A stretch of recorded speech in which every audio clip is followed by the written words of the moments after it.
Our reading is taken from the Gospel according to Matthew, chapter 2, verses 1 to 4. We are reading from the NRSV translation. In the time of King Herod, after Jesus was born in Bethlehem of Judea, wise men from the east came to Jerusalem, asking, "Where is the child who has been born King of the Jews? For we observed his star at its rising, and have come to pay him homage." When King Herod heard this, he was frightened, and all Jerusalem with him. And calling together all the chief priests and scribes of the people, he inquired of them where the Messiah was to be born. Listen to what the Holy Spirit is telling us today. In the words we receive, inspire us, comfort us, and challenge us. Amen. Amen.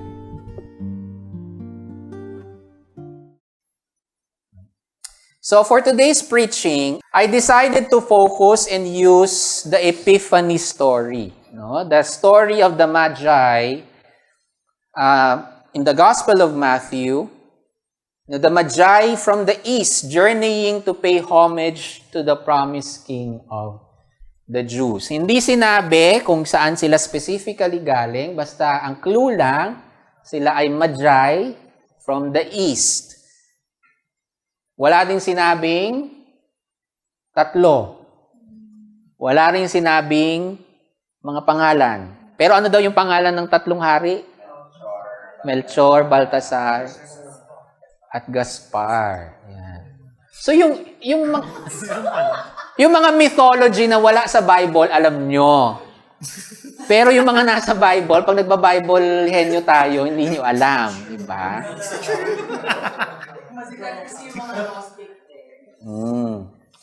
Ayan. So, hindi po tatlo yung Magi. Wala din silang pangalan as per what is in the Bible. Okay? Basta sinabi, Magi. Hindi rin sinabing lalaki. Okay? So, at hindi rin sinabing straight. Oo. Meron nga isang sculpture, nakita ko nito lang, isang lumang sculpture ng Three Kings, kasi yun yung naging tradisyon. Magkakatabi sila sa kama, ginigising ng anghel to go down to the very, very pornographic yung, hindi naman, pero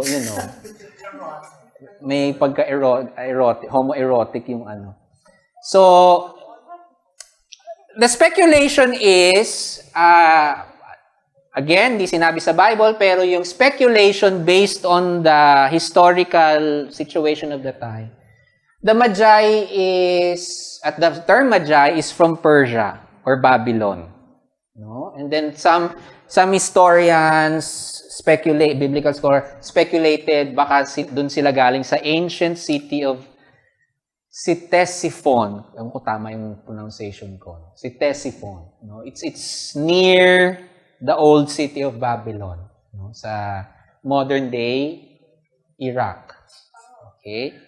So, you can imagine, from that area, nag-travel sila all the way to Judea, Palestine, sa Jerusalem.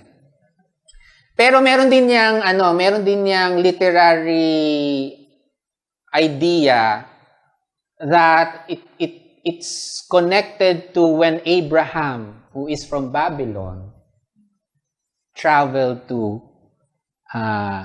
the Promised Land, to the old tawag sa Canaan land. Yan. Mga trivia. So ano ba ang aral sa kwento ng Magi?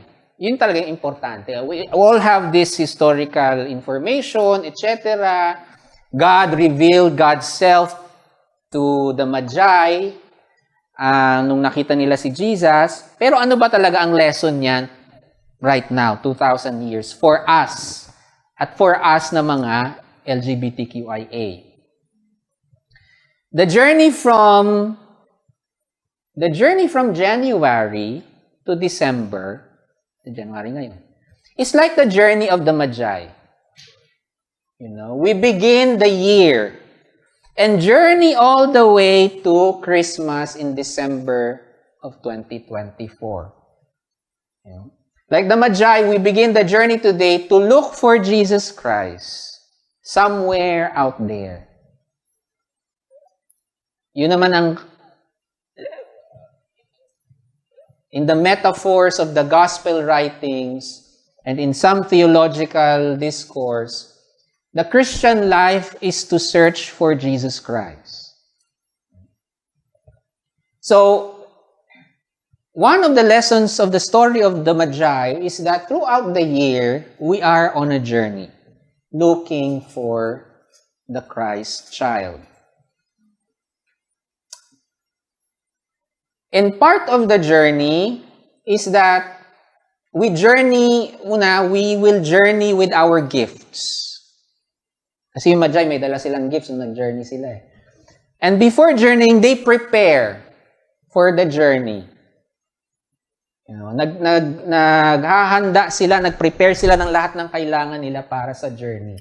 Kasi nga, wala namang sasakyan noon, kamelyo ang gamit, not even horses. Because even horses cannot travel that far. Okay? Camels talaga ang UV Express noon. No?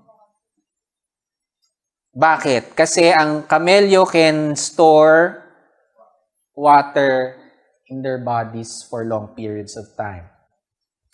So they prepare. So like the Magi, as we enter 2024, one of the lessons is that we also prepare for the year, to journey throughout the year. We also prepare our gifts if and when we meet the Christ along the journey. Yes, we ask for blessing. Yes, we ask that things will be better for the new year. Pero alam natin na walang certainty that it will be 100% better and that it will be 100% puro blessings, puro happiness. Although may happy today for the new year. Kanina ko pa di ba? Ini-eme. Wala na ako pinangalanan eh. Diba? So, hindi always happy ang buhay. And the same, the journey of the Magi is excited sila sa journey because they're trying to look for and meet the promised Messiah, the promise. So excited sila sa journey. But the journey, kaya nga din sila nagpe-prepare because they know that the journey has risks. Alam nila na may mga, kahit alam na yung daan at siguro meron sila mga expert navigators throughout the deserts of Arabia, nadadaanan nila, they know that there are dangers, there are risks. They pray, kung ano man ang religion ng Magi, they pray na it will be a safe travel. But again, prayers are not enough. So they also practically prepare for the journey. And that's the same for us. Yes, we pray for a better year. Yes, we pray for blessings. But we have to prepare with the truth, the fact that, there might be certain challenges and problems that will come our way for 2024. Sabi nga nila, do not pray for something good. Or do not pray for the problem to go away. Pray that you are ready to address and to deal with a problem that will come. Do not pray for the storm to go away because the natural order of creation is that there will always be storms. But pray that you will be prepared when the storm comes. And that's the same with 2024. And that's the same with the journey of the Magi. And that's the same with our new members journeying as batch resilient. Kaya nga batch resilience di ba? To be prepared, to be really part of the community, a community that is journeying together, but a journey of LGBTQ people na minsan nagkakabwisitan sa isa't isa. Di ba? Not a perfect church, but we have to be prepared to stay together and to deal with each other's nuances.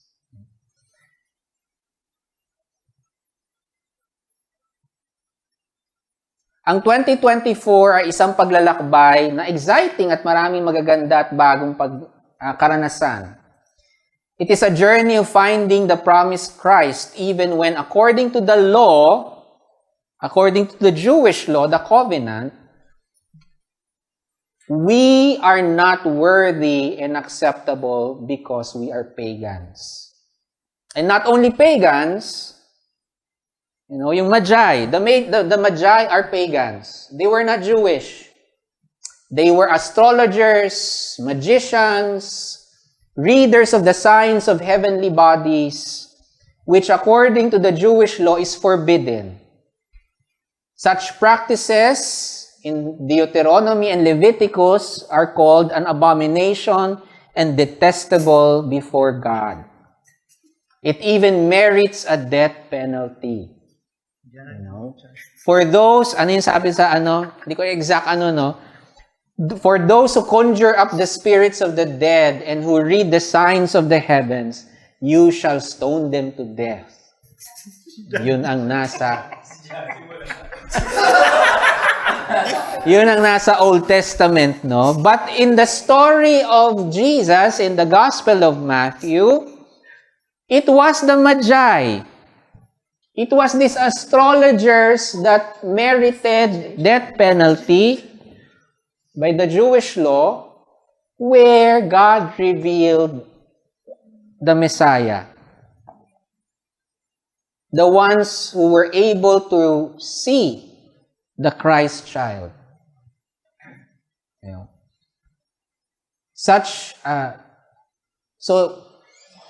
And that's the closest thing to us as LGBTQI+ people. That even if the covenant deems us unworthy, God changed his mind, her mind. And that God revealed God's self to those that were considered detestable. And that's the closest thing for us. We are closest to the Magi. Because like them, we are considered by others as detestable, abomination, also worthy of being stoned to death. And yet, like the Magi, the promise is we are also called to journey to see the signs and to journey towards the Christ. We are called to make the journey. We are called to meet the Holy One kahit na may nagsasabing hindi tayo katanggap-tanggap. In the journey, we will also meet people like Herod. So sa 2024, expect nyo na, mayroon kayong mga Herodes na mamimit. And we must be discerning and wise enough to see through such people who have other motives and intentions towards us and our journey. We should listen to the voice that tells us, wait lang, parang red flag siya. Kasi yun, di ba? Di ba, sa story of the Magi, sinabihan sila ng anghel in a dream. Red flag siya. Huwag na kayong babalik sa kanya. Diba? Mga ex nyo, huwag nyo nang balikan.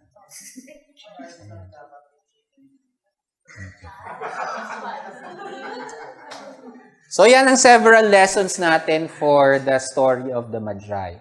But I want another story. I will tell you another story. Also not in the Bible. It's a story inspired by the tradition of the Three Kings nga. And this was written, a short novel written by Henry Van Dyke by the title of The Other Wise Man. Yun yung title ng libro. And then, inadapt yan into a television film for Holy Week siguro, na ang title naman is The Fourth Wise Man. Na ang gumanap ay si Martin Sheen. Okay? And this is one of the films and stories as a young, 1985 to Shino eh. 1-year-old pa lang yata ako nun.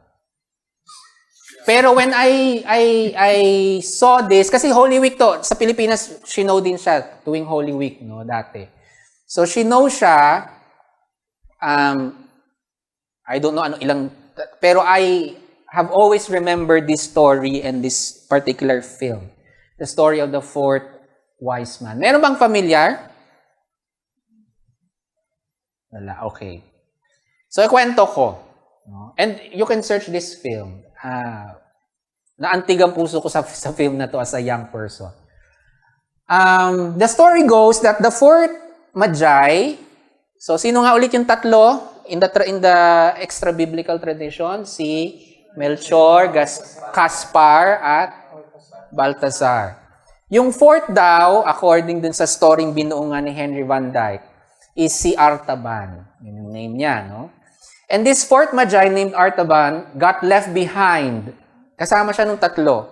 But he got left behind because he failed to arrive on time dun sa kung saan sila magkikita, yung sa caravan. Okay? Baka Pinoy.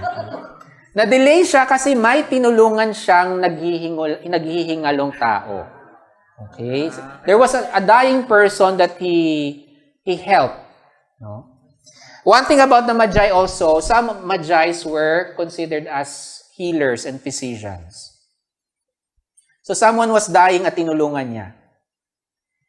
Dahil naiwan siya at he cannot travel such a long distance by himself at by a single horse, together dun sa isa niyang faithful, Orentes yata yung pangalan, yung faithful servant niya, na buwisit sa kanya dun sa story.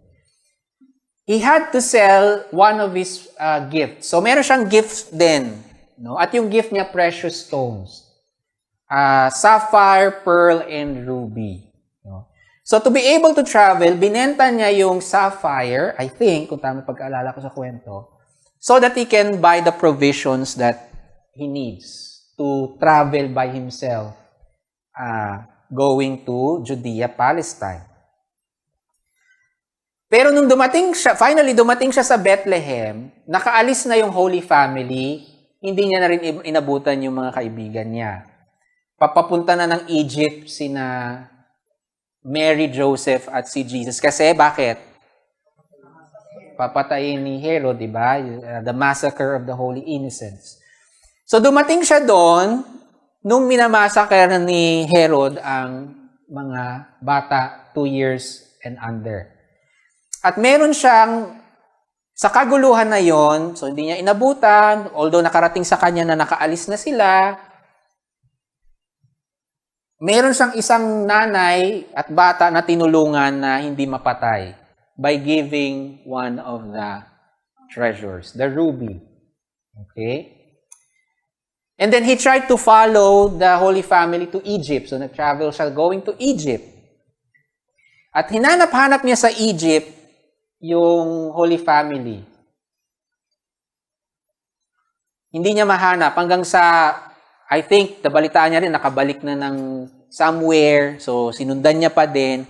Pero sa kanyang paghahanap sa Jesus, na hindi niya alam Jesus ang pangalan, movie na to hindi dun sa libro. Naging part siya, may natagpuan siyang community ng mga lepers, a colony of lepers, at nagstay siya doon para tulungan yung community of lepers and ang tawag dito, pagalingin, yung mga hindi pa malala. So, he became part of that community. Until 30 or 33 years passed, at matandang-matanda na siya. And then he heard that Jesus was in Jerusalem about to be Ang una niya, narinig niya na nandun, dumating si Jesus. And probably this is the one that he was looking for. So, dali-dali siyang pumunta, umalis dun sa colony of lepers, pumunta dun sa Jerusalem. By the time na makarating siya doon, akay-akay nung kanyang faithful servant, ipapako na sa krus si Jesus. No? At matanda na, mabagal ng kumilos. No? Siguro nasa 80s niya na, 80s or 90s. No? Nung papunta siya sa Calvary at pinapako na si Jesus, willing niya ibigay yung pearl to ransom Jesus. Kaso, nung papalabas siya ng City of Jerusalem, at aakyat siya doon sa Calvary, merong siyang nakitang young woman, batang babae, na to be sold into slavery, na humingi ng tulong sa kanya. So, nagdalawang isip siya. Pero, of course, dahil andun na yung batang babae, binigay niya yung pearl to buy the freedom of the young girl. At hindi na siya andun lang siya yung sa cinematic andun siya. Hindi na siya tumuloy dun sa taas ng cross. After the crucifixion, babalik na lang siya dun sa colony. So, siyempre, heartbroken siya kasi hindi niya nakita at patay na si Jesus. Wala na lahat ng treasures niya. Heartbroken siya kasi hindi niya rin nagamit yung treasure to buy the ransom of Jesus. And so, pagbalik sa colony, mamamatay na din siya. Again, starred by Martin Sheen. Tapos, iniga na siya nung kanyang, sabi, wait lang, kukuha akong tubig, etc. And finally, Jesus appears to him. Kinakwento ko lang, pero na-touch ako. Pag naalala ko yung movie. And Jesus told him, your gifts are accepted, Artaban. And then Artaban asked, how do you receive my gifts, Lord? I have not seen you until now. And quoting Matthew 25, Jesus says, because when I was hungry, you fed me. When I was thirsty, you gave me drink. When I was naked, you clothed me. When I was sick, you were there, and you came to me, the lepers. And when I was in prison, you were there. And nagtanong, quoting the Matthew story, when did I ever feed you, Lord? I have never saw you hungry and fed you. I have never saw you sick and cared for you. I've only seen you now. And again, Jesus says, for as much as you have done it to the least of those you have helped, you have done it to me. Your gifts have been accepted. And then he dies. Martin Sheen dies with a peaceful and joyful smile. That's the end of the story. So as we begin again a journey for 2024, a journey towards Christmas, let us be reminded also that we encounter Jesus with every person we help, care for, and support. Especially strangers. Especially those we meet along the journey from January to December.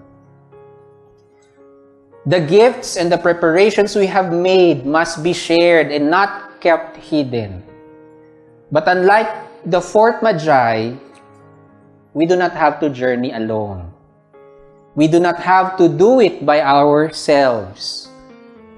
We journey together. We meet Jesus together, both in this church community and in our individual lives. We meet Jesus para sa open table. We meet Jesus through the Free to Be Me project. Kasi pupunta na ng Mindanao. May Mindanao leg na yung project. We meet Jesus when we operationalize Pride Cares. Kailangan na siyang i-operationalize this year.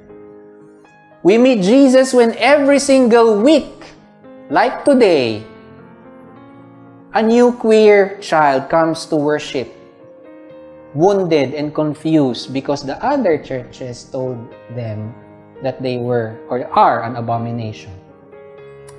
So 4 lessons in summary. Number 1, though declared unworthy pagans whose practices are unacceptable, we begin a new journey like the Magi to look for Jesus. We prepare for the exciting yet challenging journey of 2024. Number 2, the point of the journey is to find Jesus. Importante yon, to seek Him out. There is a purpose for the journey. The journey is not an end unto itself. Hindi tayo naglalakbay ng tsuwari-wari-wap dahil gusto lang natin. Kasi sa ating paglalakbay, kung tayo ay Kristiyano, dapat nating tanungin ang ating sarili, bakit ba at para kanino tayo naglalakbay? And it is for Jesus. Number 3, inasmuch as we will meet good people along the way, we will meet people who need our help and people who will ask for our help. Inasmuch as may makikilala tayong mga kailangan natin tulungan, may makikilala din tayong mga Herodes who will try to manipulate and exploit us. We must be discerning of such people and not allow ourselves to be used, abused, and exploited, nor let them derail our journey and purpose of their journey. Last, while we look far away and journey towards Jesus that is somewhere out there, let us not be distracted and remember in the story of the 4th Magi that we also meet Jesus throughout the journey. We are to do good to whoever needs our help as best and as able as we can. Sa haba-haba ng sermon at ng ritual ng membership today, kung hindi nyo matatandaan ang lahat ng yan, at hindi yan nagme-make sense, ang isa pang lesson at gusto ko i-chika for today, makalimutan nyo man lahat ng sinabi ko, ang isa pang lesson, 5th lesson, from the Magi, let us be intentionally wise in our life and in our faith. Intentionally smart. Dapat smart na tayo sa 2024. Yun yung Magi, di ba? The Magi are the wise ones. Huwag syunga-syunga. Kung naging syunga-syunga ka man before, lalo na sa 2023, dapat you know better in 2024. Huwag na rin yung... Meron din yung alam niyo yung parang making an appeal to kasyungahan. Yung parang, hindi intentional, ano ba? Yung alam niyang his or her or they are making an appeal to kasyungahan. Tigilan na natin yung mga akla. Yung pa-innocent na syunga. If you want for a kasi ito rin lahat tayo gusto natin better 2024. It can only be achieved if you are intentionally wiser and smarter without losing your kindness and gentleness. It is the same prayer and wish I have for Open Table MCC. We have to continue improving and doing things smarter here. Gaano man kaliit o kabagal. Basta moving forward to improving things. Ang church na to nasa status pa rin of interim. Transitional. So I end this preaching. I do not have any new or brilliant quote to end. Walang brilliant quote ang pagtatapos ng sermon na ito. Except to say, let us be smarter this time around for 2024. Let us be like the Magi, individually and as a community. Smarter, but also kinder. In that way, we meet Jesus and others meet Jesus through us. Amen.